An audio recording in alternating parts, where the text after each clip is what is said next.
Welcome to news 21 TV. ముందుగా bulletin లో headlines చూద్దాం.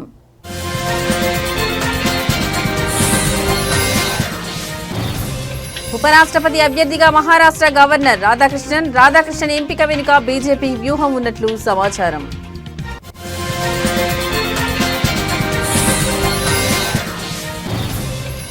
అనారోగ్యంతో బాధపడుతున్న నవీన్ పట్నాయక్ ఓ ప్రైవేట్ ఆసుపత్రిలో చేరిన జనతాదళ్ అధినేత.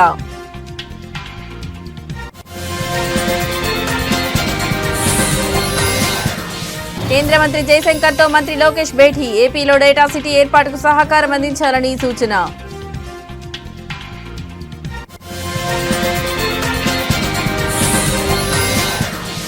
రామంతపూర్ ప్రాంతంలో ఉద్రిక్త వాతావరణం. విద్యుత్ షాక్ కారణంగా 5 మరణం.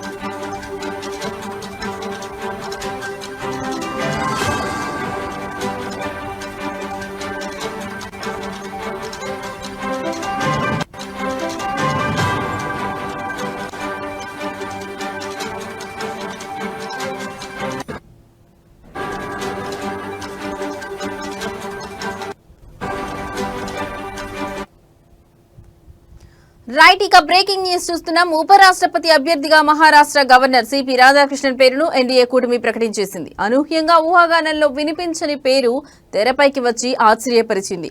అయితే రాధాకృష్ణన్ ఎంపిక వెనుక బీజేపీకి చాలా వ్యూహం ఉన్నట్లుగా తెలుస్తోంది.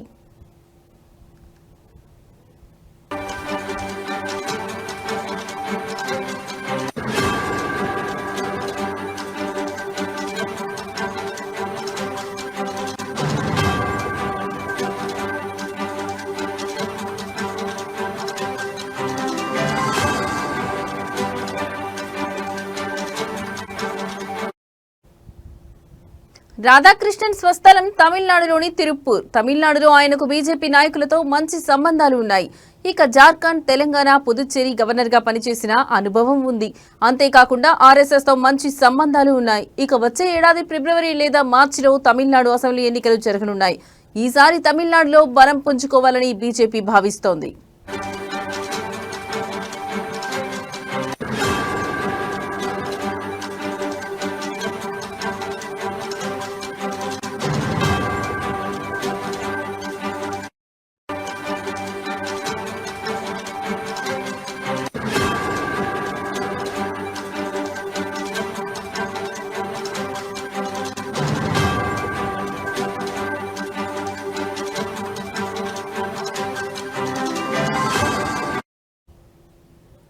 ఈ నేపథ్యంలో దక్షిణాది రాష్ట్రానికి చెందిన వ్యక్తికే ఉపరాష్ట్రపతి పదవి కట్టబెడితే ఎన్నికల్లో లబ్ధి పొందవచ్చని భావించినట్లుగా సమాచారం.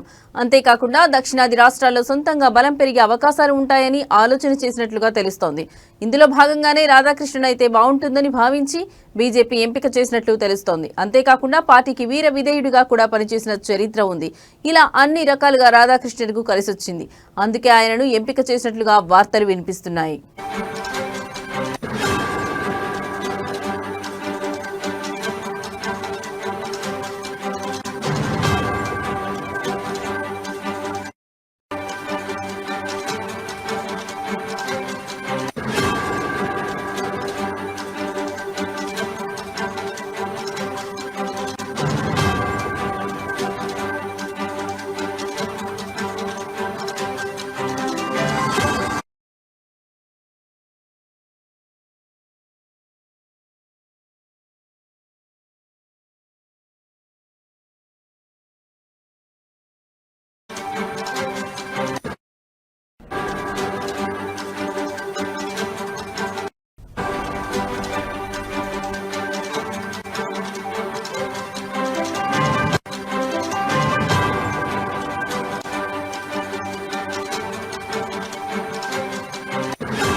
రైట్ ఇక మరో బ్రేకింగ్ న్యూస్ చూస్తున్నాం. బీజు జనతాదళ్ అధినేత ఒడిశా ప్రతిపక్ష నాయకుడు 78 ఏళ్ల నవీన్ పట్నాయక్ అనారోగ్యంతో బాధపడుతూ భువనేశ్వర్లోని ఒక ప్రైవేట్ ఆసుపత్రిలో చేరారు. వయసు రీత్యా వచ్చిన సమస్యలతో ఆయన చికిత్స పొందుతున్నట్లు పార్టీ వర్గాలు వెల్లడించాయి.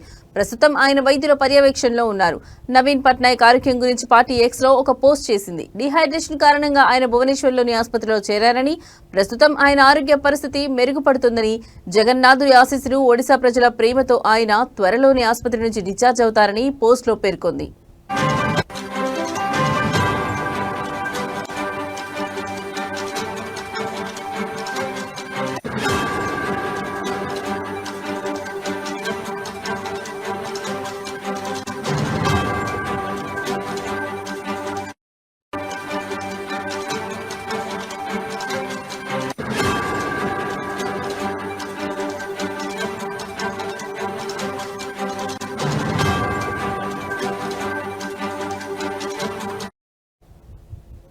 ప్రాథమిక పరీక్షలు నిర్వహించిన వైద్యులు ఆయన ఆరోగ్య పరిస్థితిని నిశితంగా పరిశీలిస్తున్నారని పలు నివేదికలు తెలిపాయి.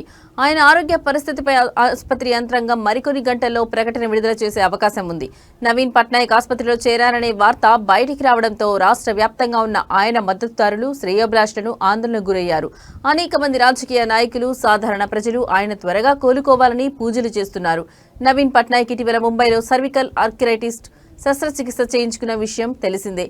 అక్కడ ఆయన కొన్ని రోజులు నిపుణుల పర్యవేక్షణలో గడిపారు. ప్రస్తుతం ఆయన అనారోగ్యం మరోసారి పార్టీ కార్యకర్తల్లో ఆందోళనను రేకెత్తించింది.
రైట్ ఇక బ్రేకింగ్ న్యూస్ చూస్తున్నాం. లోక్సభ ప్రతిపక్ష నాయకుడు, కాంగ్రెస్ పార్టీ అగ్రనాయకుడు రాహుల్ గాంధీ బీహార్లో ఓటర్ అధికార యాత్రను ప్రారంభించారు.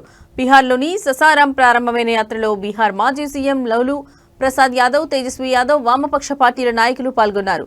ఈ యాత్ర దాదాపు 16 రోజుల పాటు రాష్ట్రంలోని 25 జిల్లాలు కవర్ చేస్తూ కొనసాగనుంది.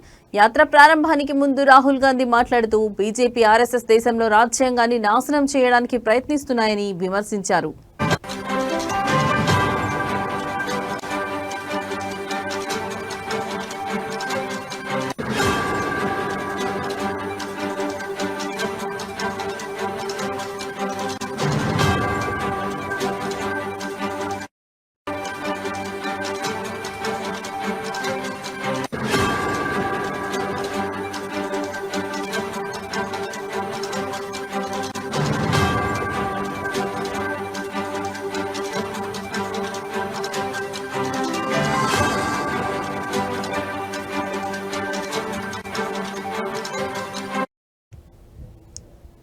కాంగ్రెస్ పార్టీ చేసిన దర్యాప్తులో ఈసీ మహారాష్ట్రలో 1 కోటి మంది ఓటర్లను కొత్తగా సృష్టించిందని అన్నారు. ఎక్కడా కొత్త ఓటర్లు వస్తే అక్కడ బీజేపీ కూటమి గెలిచిందన్నారు.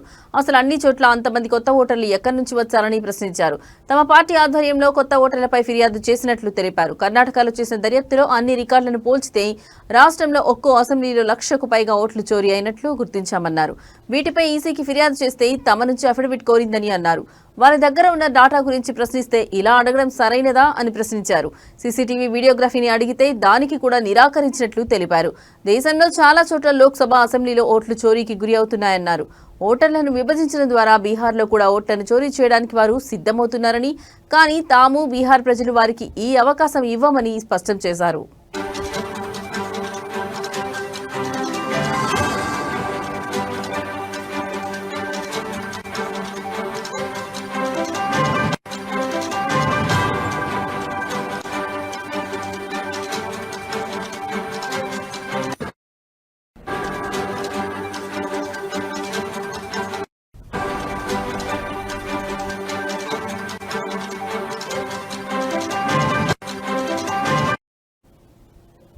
రైట్, ఇక బ్రేకింగ్ న్యూస్ చూస్తున్నాం. లోక్సభ ప్రతిపక్ష నాయకుడు కాంగ్రెస్ పార్టీ అగ్రనాయకుడు రాహుల్ గాంధీ బీహార్లో ఓటర్ అధికార యాత్రను ప్రారంభించారు. బీహార్లోని ససారం ప్రారంభమైన యాత్రలో బీహార్ మాజీ సీఎం లూలు ప్రసాద్ యాదవ్, తేజస్వి యాదవ్, వామపక్ష పార్టీల నాయకులు పాల్గొన్నారు. ఈ యాత్ర దాదాపు 16 రోజుల పాటు రాష్ట్రంలోని 25 జిల్లాలు కవర్ చేస్తూ కొనసాగనుంది. యాత్ర ప్రారంభానికి ముందు రాహుల్ గాంధీ మాట్లాడుతూ బీజేపీ, ఆర్ఎస్ఎస్ దేశంలో రాజ్యాంగాన్ని నాశనం చేయడానికి ప్రయత్నిస్తున్నాయని విమర్శించారు. కాంగ్రెస్ పార్టీ చేసిన దర్యాప్తులో ఈసీ మహారాష్ట్రలో 1 కోటి మంది ఓటర్లను కొత్తగా సృష్టించిందని అన్నారు. ఎక్కడ కొత్త ఓటర్లు వస్తే అక్కడ బీజేపీ కూటమి గెలిచిందన్నారు. అసలు అన్ని చోట్ల అంతమంది కొత్త ఓటర్లు ఎక్కడి నుంచి వచ్చారని ప్రశ్నించారు. తమ పార్టీ ఆధ్వర్యంలో కొత్త ఓటర్లపై ఫిర్యాదు చేసినట్లు తెలిపారు. కర్ణాటకలో చేసిన దర్యాప్తులో అన్ని రికార్డులను పోల్చితే రాష్ట్రంలో ఒక్కో అసెంబ్లీలో 1,00,000కు పైగా ఓట్లు చోరీ అయినట్లు గుర్తించామన్నారు.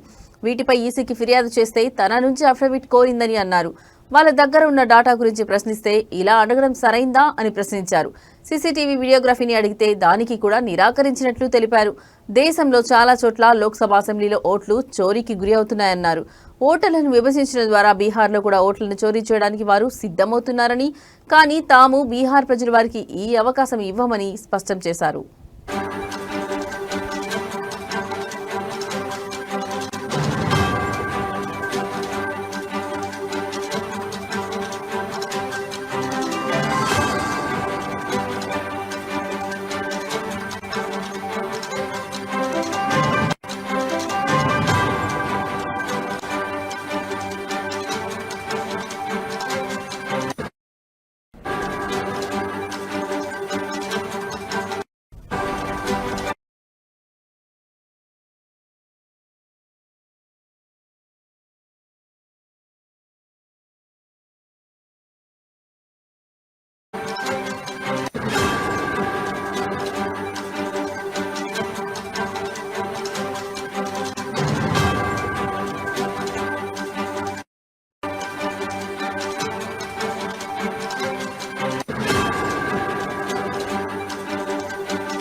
ఏపీ నుంచి ఉద్యోగాల కోసం ఇతర దేశాలకు వెళ్లే యువతకు సాఫ్ట్ స్కిల్స్ లో శిక్షణ ఇచ్చేందుకు విశాఖపట్నంలో AI center of excellence data city ఏర్పాటుకు కేంద్ర సహకారం అందించాలని కేంద్ర విదేశాంగ శాఖ మంత్రి జయశంకర్ కు రాష్ట్ర విద్యా, ఐటీ, ఎలక్ట్రానిక్స్ శాఖల మంత్రి నారా లోకేష్ విజ్ఞప్తి చేశారు.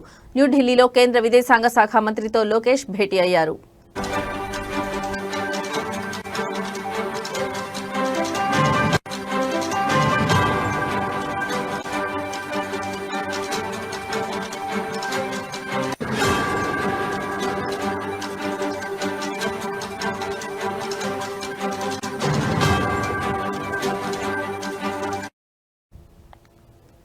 ఈ సందర్భంగా మంత్రి లోకేష్ మాట్లాడుతూ విశాఖపట్నంలో డేటా సిటీని అభివృద్ధి చేయడం వల్ల భవిష్యత్తులో ఏపీ టెక్నాలజీ హబ్ గా తయారవుతుందని చెప్పారు.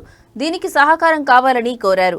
ఆంధ్రప్రదేశ్ నుంచి వలస వెళ్లే కార్మికుల సంక్షేమం, భద్రత, గౌరవాన్ని కల్పించేందుకు ప్రవాస భారతీయ బీమా యోజన వంటి పథకాలను విస్తరించాలని, సంబంధిత ఫిర్యాదుల పరిష్కారం కోసం ఏపీలో ప్రత్యేక విభాగాన్ని ఏర్పాటు చేయాలన్నారు. ఏపీలో జాతీయ, అంతర్జాతీయ స్థాయి స్కిల్ కాంక్లేవ్ నిర్వహణలో భాగస్వామ్యం కల్పించినందుకు కృతజ్ఞతలు తెలిపారు.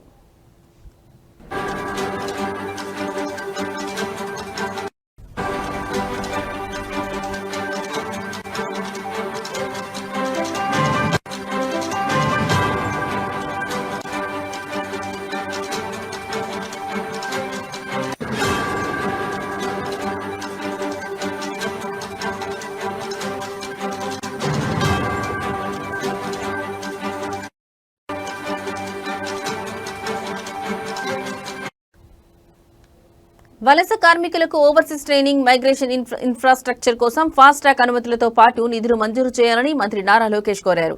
ఇటీవల సీఎం చంద్రబాబు నేతృత్వంలో ఆంధ్రప్రదేశ్ ప్రభుత్వ బృందం సింగపూర్ పర్యటన వివరాలు, వివిధ రంగాల్లో రాష్ట్ర అభివృద్ధికి సింగపూర్ ప్రభుత్వంతో జరిగిన చర్చల గురించి లోకేష్ వివరించారు. దీనికి మీ పూర్తి సహకారం కావాలని లోకేష్ మంత్రి జయశంకర్ను కోరారు.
రైట్, ఇక బ్రేకింగ్ న్యూస్ చూస్తున్నాం. దేశ రాజధాని ఢిల్లీకి వరద ముప్పు పొంచి ఉందని, యమునా నది ప్రవాహం డేంజర్ మార్కుకు చేరువైందని అధికారులు హెచ్చరికలు జారీ చేశారు. ఓల్డ్ రైల్వే బ్రిడ్జ్ వద్ద ఆదివారం సాయంత్రం యమునా నది ప్రవాహ స్థాయిలు 204.5 మీటర్లకు చేరాయని తెలిపారు. నదీ ప్రవాహం 205.33 మీటర్లకు చేరుకుంటే ముప్పు పొంచి ఉన్నట్లేనని అధికారులు తెలిపారు. ఎగువన కురుస్తున్న వర్షాలకు తోడు హత్నీకుండ్ డ్యాం నుంచి భారీగా నీటిని విడుదల చేస్తుండటంతో యమునా నదిలో నీటి ప్రవాహం పెరిగిందన్నారు.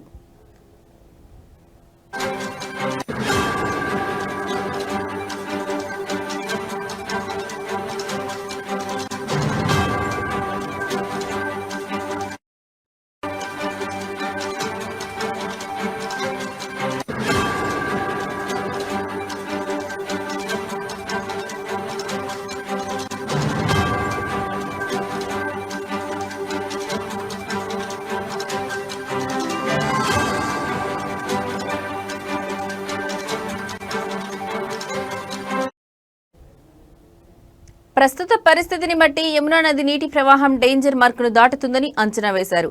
ఈ నేపథ్యంలో యమునా తీర ప్రాంతంలోని ప్రజలను సురక్షిత ప్రాంతాలకు తరలించే ఏర్పాట్లు చేస్తున్నట్లు వివరించారు.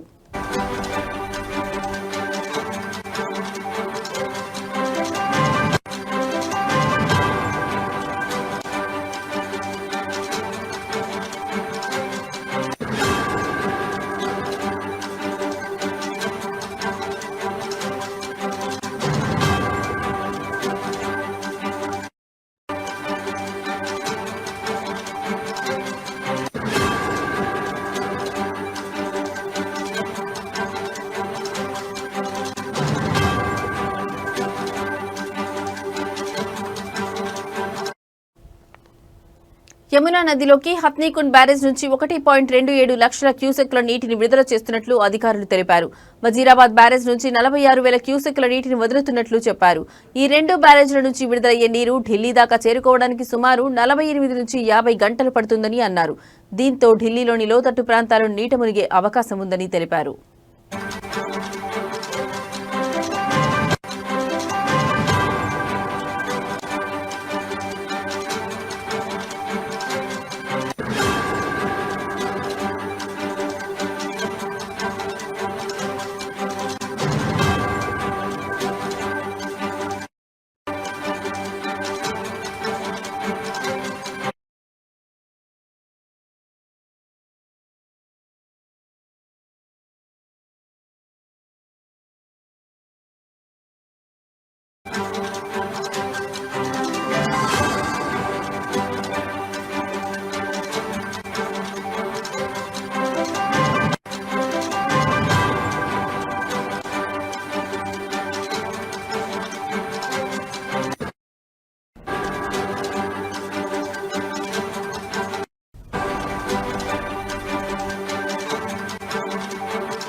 రైట్, ఇక బ్రేకింగ్ న్యూస్ చూస్తున్నాం. రామంతపూర్లో విద్యుత్ షాక్ కారణంగా మొదటి 5గురు మరణించారు. ఈ ఘటనలో తీవ్రంగా గాయపడిన గణేష్ అనే వ్యక్తి ఉస్మానియా ఆసుపత్రిలో చికిత్స పొందుతూ మరణించడంతో మృతుల సంఖ్య 6కు చేరింది.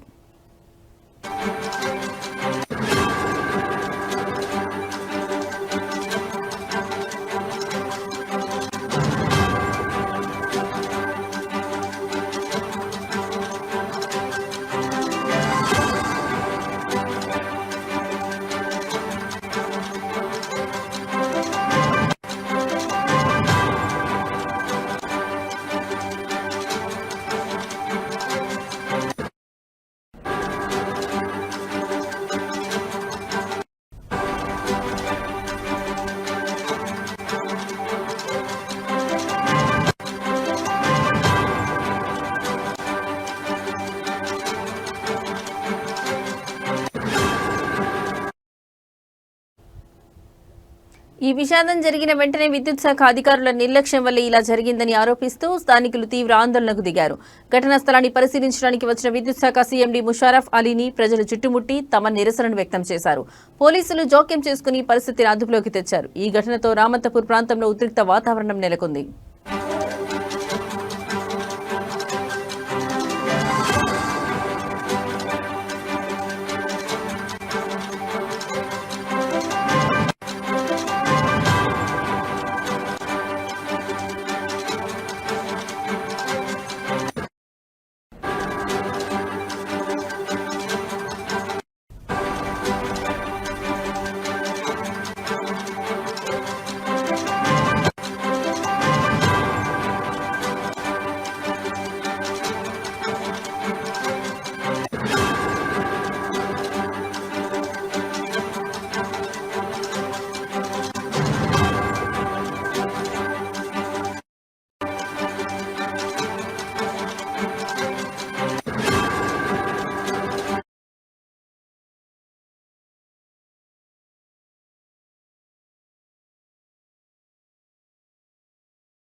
రైట్ ఇక బ్రేకింగ్ న్యూస్ చూస్తున్నాం. శ్రావణ మాసం చివరి వారం కావడంతో వేములవాడ శ్రీ రాజరాజేశ్వర దేవస్థానంలో భక్తుల రద్దీ అధికంగా కనిపిస్తోంది. శ్రావణ మాసం ముగియడానికి ఇంకా వారం రోజుల సమయం మాత్రమే మిగిలి ఉండడంతో భక్తులు పెద్ద సంఖ్యలో ఆలయానికి చేరుకుని స్వామివారి దర్శనాన్ని పొందుతున్నారు.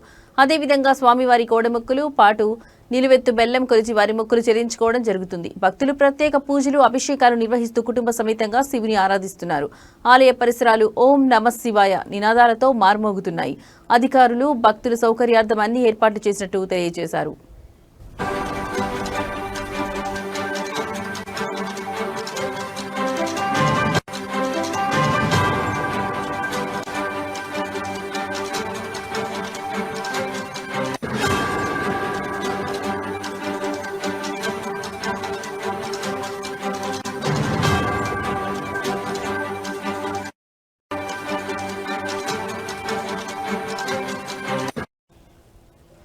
రైట్ ఇక బ్రేకింగ్ న్యూస్ చూస్తున్నాం. శ్రావణ మాసం చివరి వారం కావడంతో వేములవాడ శ్రీ రాజరాజేశ్వర దేవస్థానంలో భక్తుల రద్దీ అధికంగా కనిపిస్తోంది. శ్రావణ మాసం ముగియడానికి ఇంకా వారం రోజుల సమయం మాత్రమే మిగిలి ఉండడంతో భక్తులు పెద్ద సంఖ్యలో ఆలయానికి చేరుకుని స్వామివారి దర్శనాన్ని పొందుతున్నారు.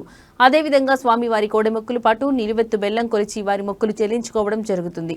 భక్తులు ప్రత్యేక పూజలు అభిషేకాలు నిర్వహిస్తూ కుటుంబ సమేతంగా శివుని ఆరాధిస్తున్నారు. ఆలయ పరిసరాలు ఓం నమః శివాయ నినాదాలతో మార్మోగుతున్నాయి. అధికారులు భక్తుల సౌకర్యార్థం అన్ని ఏర్పాట్లు చేసినట్టు తెలియజేశారు.